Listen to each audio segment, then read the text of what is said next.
Okay, how is everybody today? You guys will have to forgive my voice. I am fighting a cold, and I have put off making this lecture in hopes that my voice would come back, but it's not. So even though I sound angry, I'm not angry at all. Um, we're going to talk in this section about two of the writers from the so-called lost generation. This is the group of expat writers that came to prominence in the 20s. And actually, Gertrude Stein coined this term for them. Um, these folks came of age in the 20s after World War One, and were trying to deal with the moral degeneration that they saw in the culture, the corruption of society, the decadence they saw around them, the disillusionment with the war. So they were sort of coined um, as lost, as seeking something that has passed away on some level.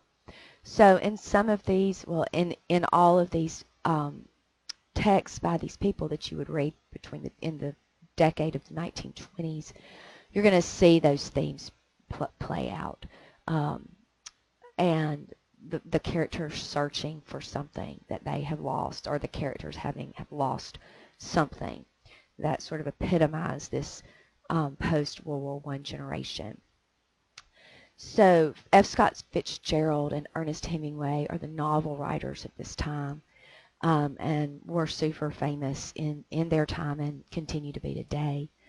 Um, Fitzgerald, we'll start with him first. He his works in the 1920s tend to be about excess. His works in the 1930s tend to be about the results of that excess.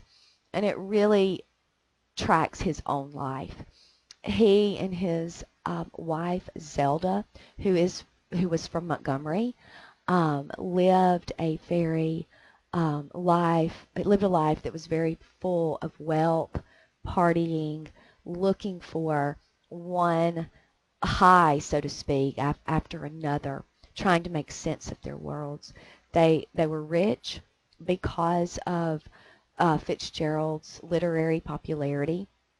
This Side of Paradise was his first novel, and the novel that he is probably the most famous for is The Great Gatsby.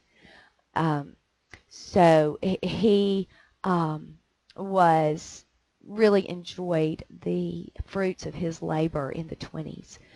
As things often do happen, excess catches up with you, and it caught up with the Fitzgeralds.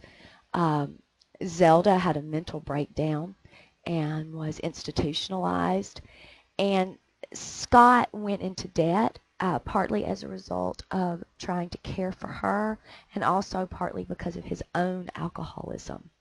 So their lives from the 20s look very different than their lives to the 30s. Hemingway is another famous expat writer of the Lost Generation. He and Scott Fitzgerald had a relationship. It was contentious at times. Hemingway was probably the most famous writer in America at the time of his death. You will see in his writings a lot of dialogue. We get not much detail except from the mouths of the actual characters themselves. So that is definitely something to pay attention to, something that you will see in the lines that I point out to you in the excerpt of his novel, The Sun Also Rises, that we're going to read, or that you just did read.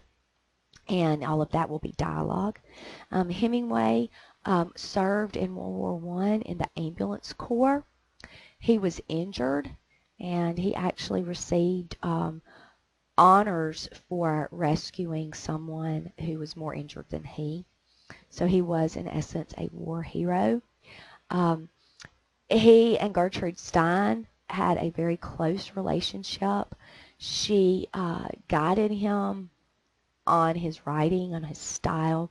She told him often to concentrate. He would bring her a piece, and And the story goes, at one point she wrote back or wrote on the piece and talked to him about and said concentrate.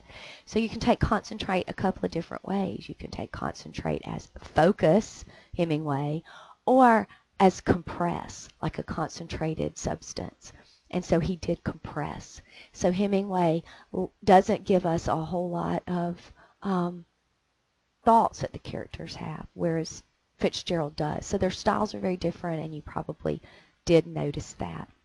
But I want to turn now to talk about their these two works of fiction that you had to read by these two men, and just focus on a couple of things. After you watch this, I do want you to watch the little clip from the Woody Allen movie that's right after this video, because it's a great Midnight in Paris is the name of the movie, and it's a great film, and these characters appear, and you can really get a sense of their personalities, their writing styles, and their lives during this period in the 20s, which you probably gathered from reading these stories as well. So let's turn first to Winter Dreams, and Fitzgerald published Winter Dreams in 1922, and some of the things to think about in this story is how the characters can never really connect with each other, that they try, but they can't, and also the corruption of the society and how money becomes really, really important and motivating in the lives of these people. Look for restlessness, dissatisfaction, those types of keywords. So we have the main character, I guess, or one of the main characters is Dexter Green. Dexter's a self-made man. He started a very successful laundry business, and basically sort of a rags to riches story. He falls in love with Judy Jones, who is, for lack of a better word, a socialite that has a very small moral compass. We might characterize her today as a sociopath, in the sense that she is completely concerned only about herself and having a good time, and not necessarily about the people whose lives that she's impacting. And so we see Fitzgerald in the story, the narrator here, telling us that Dexter surrendered a part of himself to the most direct and unprincipled personality with which he had ever come in contact. So in other words, that line sort of speaks for itself. He was completely head over heels for her. She changed his life, the course of his life. But as we find out, as we go through the story and read, succeeding Dexter's first exhilaration upon meeting Judy Jones came restlessness and dissatisfaction as she kept toying with him, liking him as well as liking other men, messing with his mind is maybe what we would call it today, getting close and then pulling away, and then missing him and getting close and then pulling away. So it was sort of this cyclical pattern that repeated itself over and over in this relationship. Eventually, he goes off to World War I almost as an escape from Judy Jones and the drama that she's created in his life.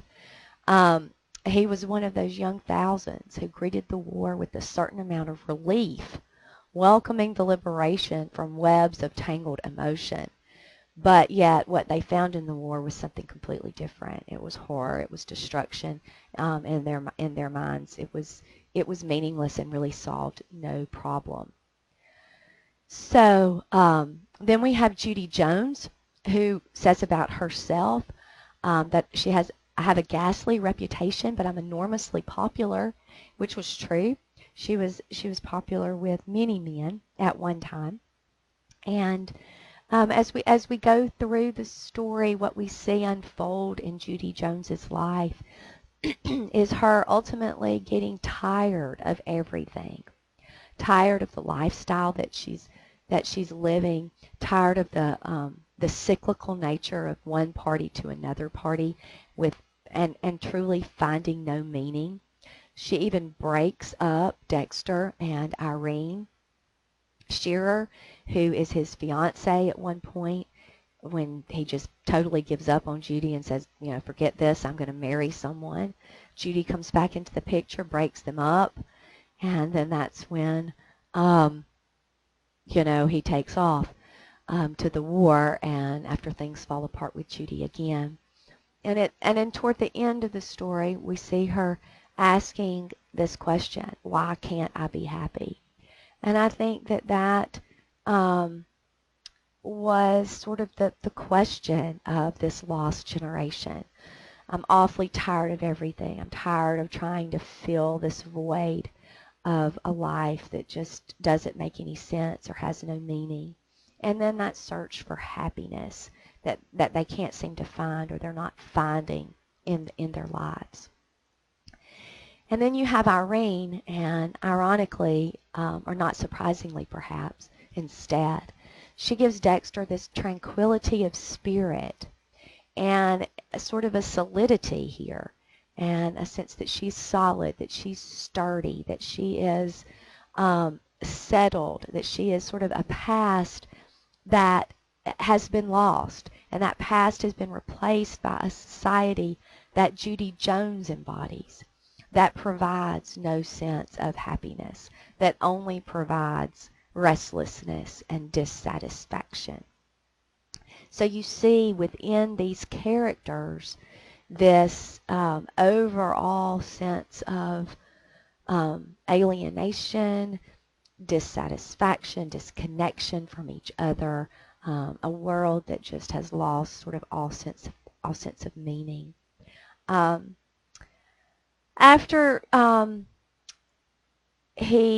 Dexter breaks off with Irene and tries to get back with Judy, and Judy gets bored with him, of course, again, he goes off to the war, and then he comes back.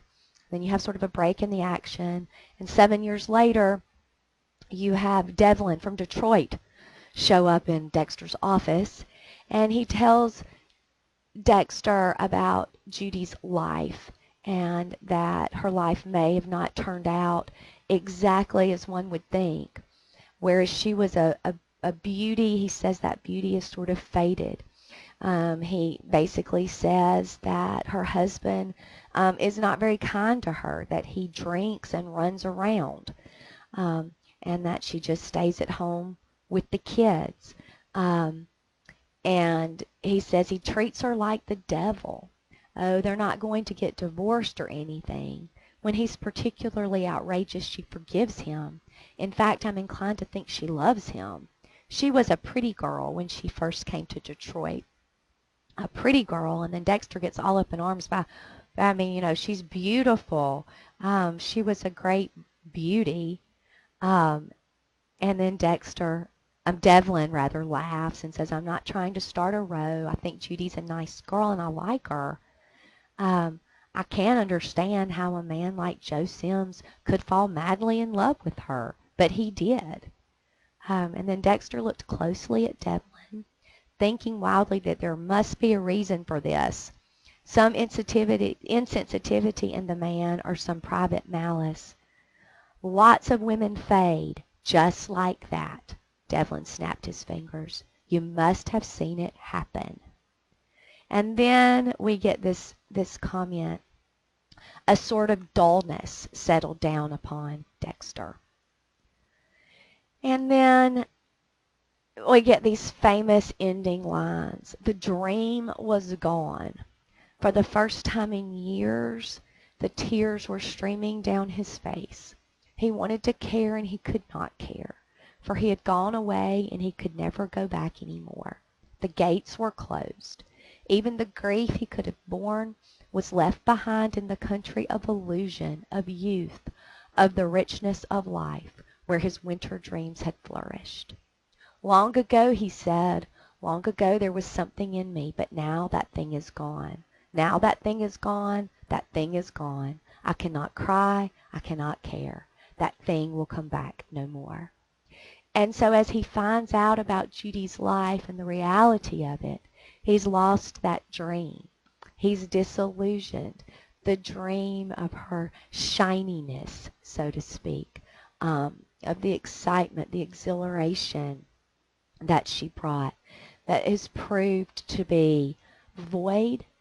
It is proved to not offer anything to him. And that dream, as he says, is completely gone. So there's loss in this story. Um, all of the characters experience loss.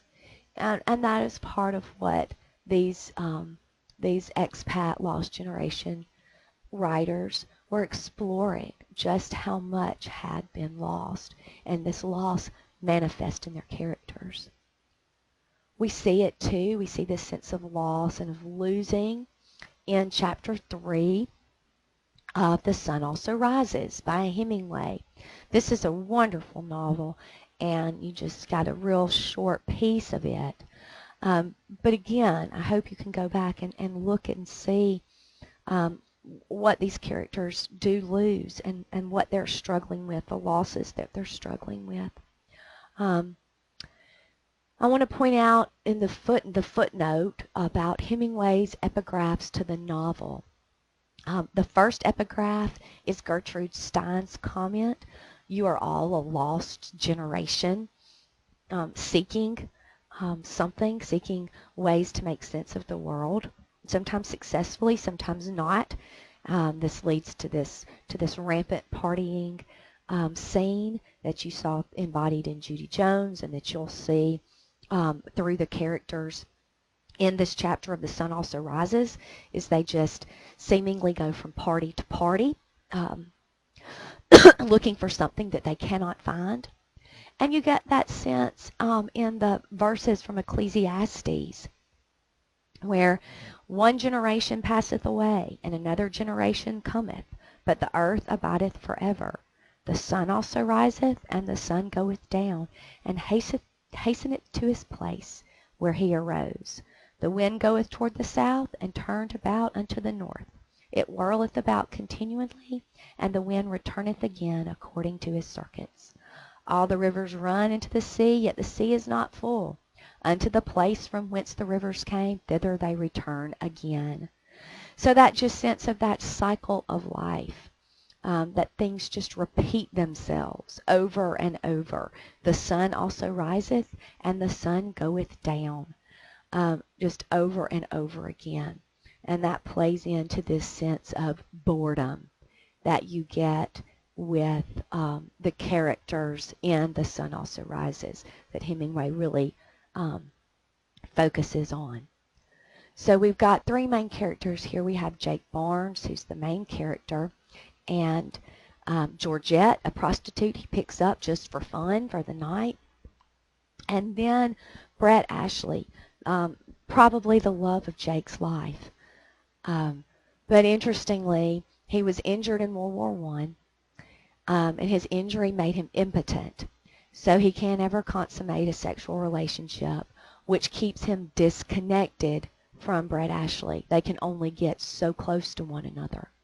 It makes the irony of him picking up a prostitute even more stark, because he can't consummate that moment either. So he just picks her up because he basically, as he will say, he's bored. He doesn't have anything else to do. But I think it's interesting that he makes this comment about World War I, that it is a calamity for civilization. And that's truly how these people saw it at this time, that it really solved nothing. At least that was their perspective of it. So he begins the story, interestingly, with this. He's asked by Georgette. He picks Georgette up, and she says, "You're happy, all right?" And he responds, "Happy hell," meaning, no, I'm not happy. He goes on several places to basically say that he's bored. The first place that he mentions the fact that he's bored is that, he just says, I was bored. So I picked up Georgette, and he tells Brett Ashley at the end of the story She says, what possessed you to bring her? He says, I don't know. I just brought her. And she says, you're getting damned romantic. He said, no, bored. So that's just sense that endless partying cycle from one party to another, searching for meaning in life. He's bored. Ironically, too, when he arrives, they go to dinner. He and Georgette go to dinner. Then they see some of the group he runs around with, and they invite him to join. He, tongue-in-cheek, presents her, Georgette, as his fiancée, when everybody there knows that she truly is a prostitute. So they have this back and forth about her name and what her last name is, and it's just all very vapid. And then this is the line, the dialogue, the exchange between Jake and Brett, where she asks, what possessed you to bring her, meaning Georgette? Why did you bring Georgette here? And he says, I don't know. I just brought her. I was bored. I wanted something to do. She was entertainment to me to break up the boredom of my life. When Brett Ashley first arrives on the scene, she's with a group of men. And it's a crowd of young men that Jake Barnes finds very annoying. And he makes it very clear as he's describing them that with them was Brett. So a sense that she's with this crowd. He's angry with the crowd that she's with. He doesn't like them, but she's somehow separate, because he said, here's the crowd, and then twice she says, and with them was Brett. So he sees her as some way different. And indeed, she does give some meaning to his life. And then he goes on and describes how he feels about this group of people. I was very angry. Somehow they always made me angry. I know they are supposed to be amusing and you should be tolerant, but I wanted to swing on one, anything to shatter that superior, simpering composure. So he's bored and he's frustrated with them and doesn't like them very much. So he dumps Georgette. He and Brett get out of there, basically, and they start driving around. They don't really have a destination. They go to another bar, and then they just start driving around. But interestingly, as he's spending this time with her, he says, it was hot and I felt happy. And so he goes from happy hell to it was hot and I felt happy. And what made him happy was being with Brett. So he went from happy hell to I felt happy, from bored to not bored, because Brett asks him that question, what possessed you to bring her? I don't know, I just brought her. And she says, you're getting damn romantic. He said, no, bored. And she says, now? Are you bored now? And he says, no, not now. And not now because he's with her. So she gives meaning, but ironically he cannot ever connect. He can't consummate that relationship. So there's that, again, that sense of loss. And then the last line of this chapter, Brett says, oh darling, I've been so miserable. So again, there's that sense as well that she doesn't like being away from him. But what are they going to do? They can't fully connect. They're living in this world that has really no meaning. They're bored, and they feel like they've truly, truly lost. So I hope that you kind of get a sense of the mindset of these writers at the time. The prose is wonderful. The stories are great. But I think throughout all of them, there's that underlying sense that something is not quite right. Something is missing. There's something lost, and we're trying to find it, and we just can't quite get there.